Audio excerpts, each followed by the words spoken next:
رانو چڑیا اپنے پتی کے ساتھ ہریانہ گاؤں میں رہتی تھی۔ ان کا ایک ہی بیٹا تھا جس کا نام راہل تھا۔ دونوں پتی پتنی نے ساری زندگی محنت مزدوری کر کے اپنے اکلوتے بیٹے کو پڑھایا۔ پڑھائی مکمل ہونے کے بعد راہل کو ایک اچھی پرائیویٹ کمپنی میں جاب مل جاتی ہے۔ بیٹے کی کامیابی پر ماں بہت خوش تھی اور وہ راہل سے کہتی ہے، ارے بیٹا، اب تو تمہیں نوکری بھی مل گئی ہے، میں چاہتی ہوں اب بہو کو گھر لے آؤں۔ میرا بھی بہت من چاہتا ہے پوتے پوتیوں کے ساتھ کھیلوں۔ راہل بنا کسی جھجک کے اپنے من کی بات بتا دیتا ہے۔ ماں، مجھے اپنی پسند سے شادی کرنی ہے۔ کالج میں میری دوست تھی، مجھے اسی سے ہی شادی کرنی ہے۔ رانو چڑیا تھوڑا چونک جاتی، مگر اکلوتے بیٹے کی خوشی کے لیے وہ فوراً سے مان جاتی ہے۔ کچھ دن بعد ہی راہل اور سپنا کی سگائی ہو جاتی ہے۔ سگائی کے فنکشن کے بعد رانو چڑیا اپنے بیٹے راہل سے چنتت ہو کر کہتی ہے، بیٹا، وہ تو بہت بڑے لوگ ہیں، تمہیں نہیں لگتا ہمارا گھر بہت چھوٹا ہے؟ کیا بہو یہاں پر گزارا کر سکتی ہے؟ ارے ماں، تم چنتا نہیں کرو، سپنا مجھ سے بہت پیار کرتی ہے، وہ ایڈجسٹ کر لے گی۔ بولی بالی ماں شانت ہو جاتی ہے۔ کچھ دن بعد ہی راہل شادی کر کے سپنا کو گھر لے کر آتا ہے۔ سواگت کے بعد جب سپنا گھر دیکھتی ہے، اسے وہ گھر بہت ہی کنجسٹڈ لگ رہا تھا۔ ارے راہل، اتنا چھوٹا گھر! میں نے تو کبھی سوچا بھی نہیں کہ میرا سسرال اتنا چھوٹے گھر کا ہوگا۔ اس سے بڑا تو میرے کمرے کا باتھ روم تھا۔ سپنا کی بات سن کر راہل اسے کہتا ہے، ہاں جانتا ہوں کہ ہمارا گھر تھوڑا چھوٹا ہے، مگر یہ ماں بابا نے بہت محنت سے بنایا ہے۔ کچھ سمے بیت جاتا ہے، سپنا گربوتی ہو جاتی ہے اور وہ بہت خوش تھے۔ جب وہ یہ خبر راہل کو دیتی ہے تو وہ رونے لگ جاتی ہے۔ ارے سپنا، کیا ہوا؟ اتنی خوشی کی بات ہے، تم رو کیوں رہی ہو؟ راہل، میں نہیں چاہتی کہ میرے بچے یہاں اس ماحول میں پلے بڑھے۔ ہمیں شہر جانا ہے، ہم وہاں پہ گھر خرید لیں گے۔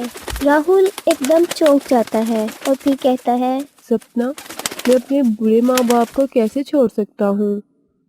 اور ویسے بھی میری پرائیویٹ نوکری ہے، میرے پاس اتنی سیونگز بھی نہیں ہے کہ میں گھر خرید سکوں۔ اس کے بعد سپنا اسے کہتی ہے، ہاں تو ہم گھر کا بٹوارا کر لیتے ہیں اور جو ہمارے حصے میں آئے گا ہم اس کو بیچ کر شہر میں اپنا گھر لے لیں گے۔ مجھے یہاں نہیں رہنا، مجھے اپنے بچوں کو وہیں پہ پڑھانا لکھانا اور وہیں پہ پلہ بھرنا ہے۔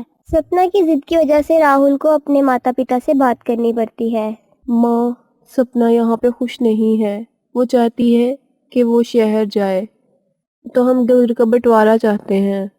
میں اس کو اور دکھی نہیں دے سکتا ماں، تم سمجھ سکتی ہو میری بات کو، میں اس سے بہت پیار کرتا ہوں۔ بیٹے کی بات سن کر رانو چڑیا کی آنکھوں میں آنسو آ جاتے ہیں۔ ٹھیک ہے بیٹا، تم خوش رہو۔ اسی دن گھر کا بٹوارا ہو جاتا ہے اور سپنا راہل سے کہتی ہے، راہل، تم کل ہی لوگوں کو لے آنا، وہ گھر دیکھ کر اس حصے کو خرید لیں گے اور ہم ان پیسوں سے شہر میں چلے جائیں گے۔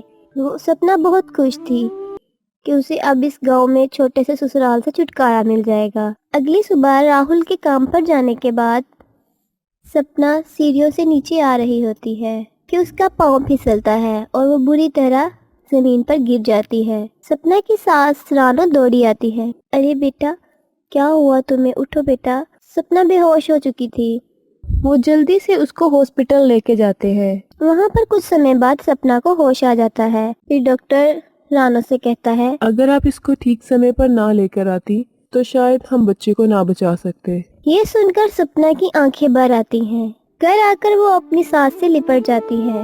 ماں جی، مجھے معاف کر دے، میں اسٹیٹس کو دیکھتے ہوئے یہاں پہ رہنا نہیں چاہ رہی تھی، مگر مجھے آج اندازہ ہو گیا ہے ہمارا ساتھ رہنا کتنا ضروری ہے۔ آپ نے میری اور میرے بچے کی رکشا کی۔ آپ کی وجہ سے آج میں اور میرا بچہ سرکشت ہیں۔